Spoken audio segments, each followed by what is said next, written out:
Hey there, I'm April and you're watching the Android Authority channel. In this episode, we're going to compare Samsung's much celebrated quad-core superphone, the Samsung Galaxy S3 GT i9-300, and Sony's new water and dust-resistant phone, the LTE-capable Sony Xperia V LT25i. Which phone surpasses the other? How, or in what way? Sit through this quick review and find out. With just one glance at both phones, I could instantly see different aesthetic philosophies at work. Both phones try to keep the exterior as simple and as minimal as possible without sacrificing uniqueness. To me, the Galaxy S3's overall look appears to be that of a flat, rectangular, and smoothened pebble. It looks like a rectangular tile with edges and corners rounded and smoothened a bit. I find this look somewhat relaxing and zen-like.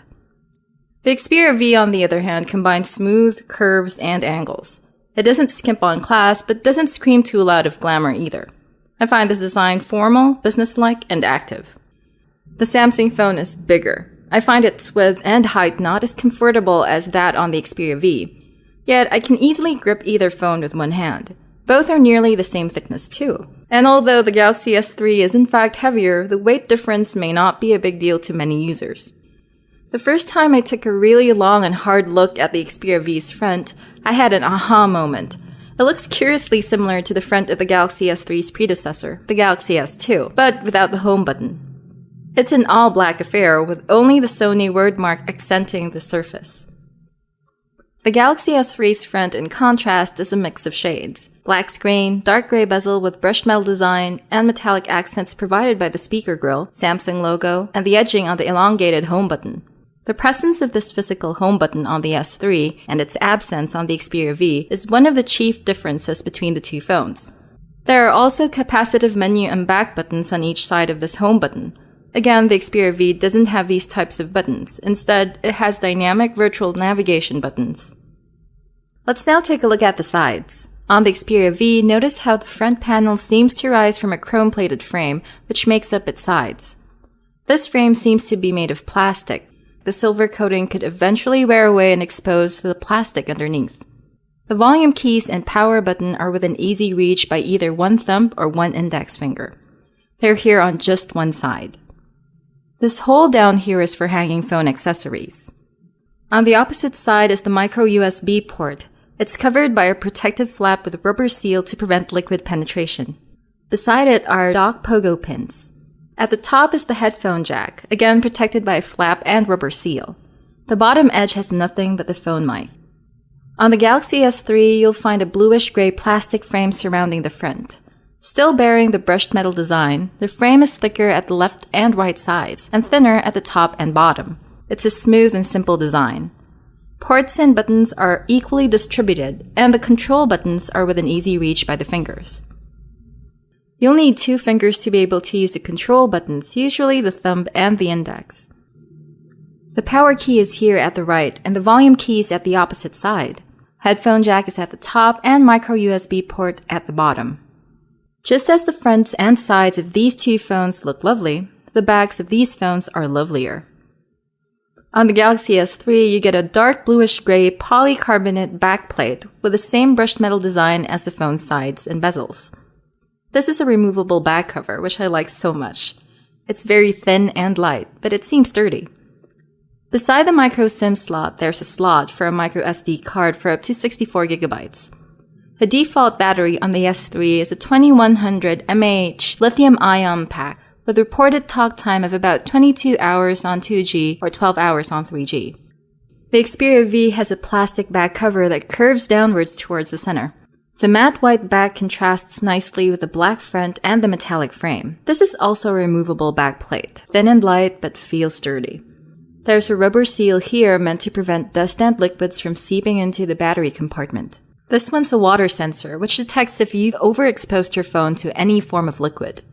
The battery itself is removable. In fact, you'll need to remove it to be able to access the microSD card slot and the micro SIM tray underneath it, which you'll have to pull out with your fingernail like this. This is a 1700 mAh lithium-ion pack with reported talk time of about 7 hours. The two phones use different display technologies, HD Super AMOLED on the Galaxy S3 and TFT LCD on the Xperia V. Both are quite capable of displaying all my delicious high-definition photos and videos in all their crisp, vibrant, and colorful glory. The Galaxy S3 has a bigger screen at 4.8 inches, while the Xperia V is at 4.3 inches. Yet, both screens display at the same 1280 by 720 pixel resolution, which gives the Xperia V the upper hand with its pixel density of 342 ppi, resulting in sharper and crisper images. Both screens are protected by tough cover, Corning Gorilla Glass 2 on the S3 and scratch-resistant glass on the V. Between the two, though, I find the Galaxy S3's display sharper, more brilliant, and richer in color. It is more saturated and more vibrant, with whiter whites and blacker blacks, resulting in sharper contrasts. But personally, I prefer the Xperia V's less saturated and more realistic colors. The Galaxy S3 is well known among its quad-core peers. It is looked up to with deep respect because of its hardware superpowers, and truly it lives up to the praise that it has been reaping. Performance and speed on the Galaxy S3 are smooth and nearly seamless. Placed beside a quad-core monster, the dual-core Xperia V may seem like a wimp. It's a misperception that's easy to form.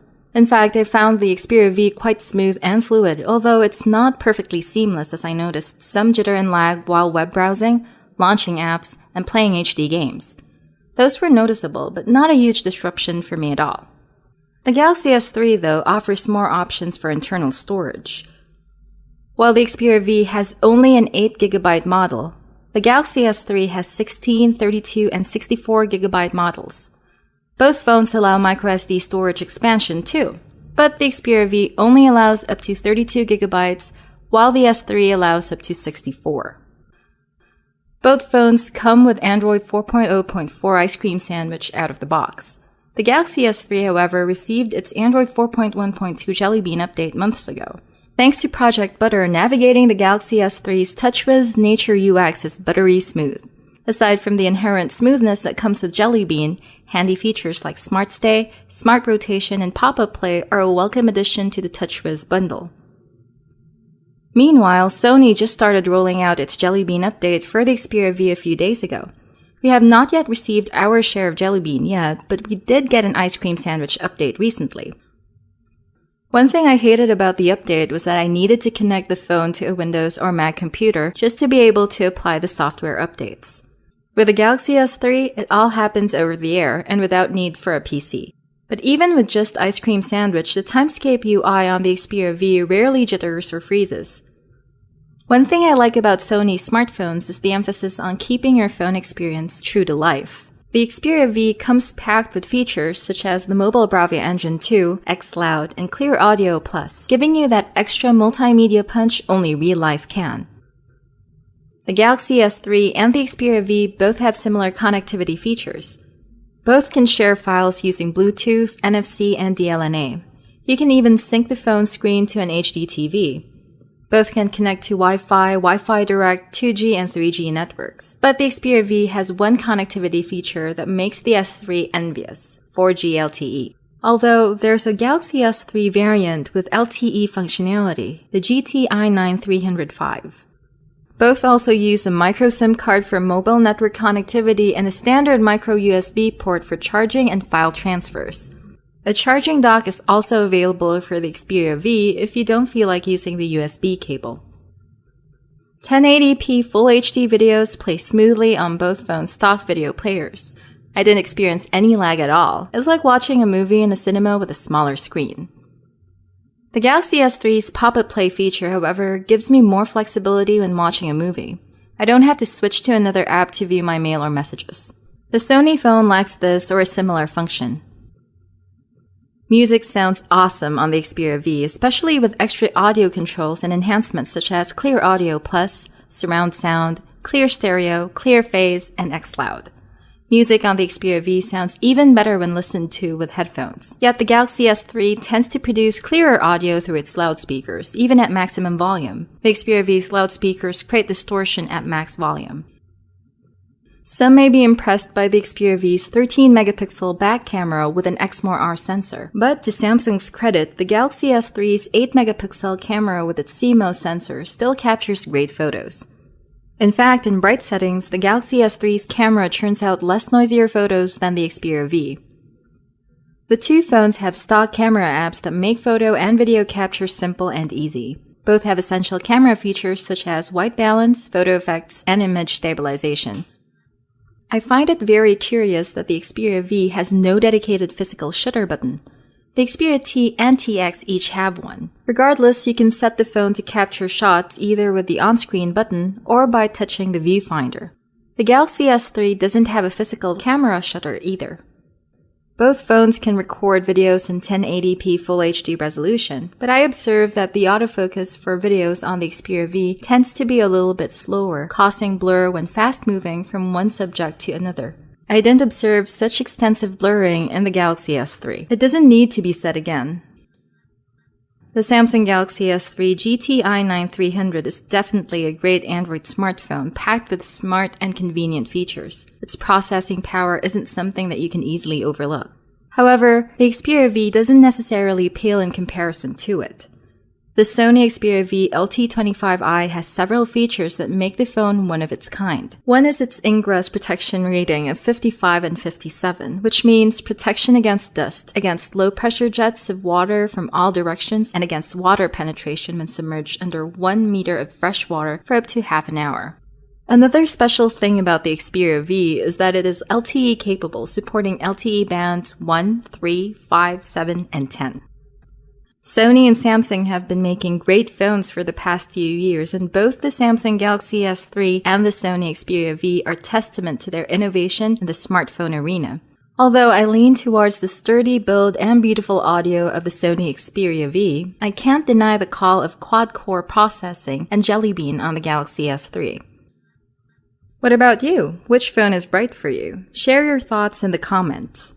For more Android news and reviews, visit AndroidAuthority.com and subscribe to our YouTube channel. I'm April. Thanks again for watching. And remember, the power of Android is yours.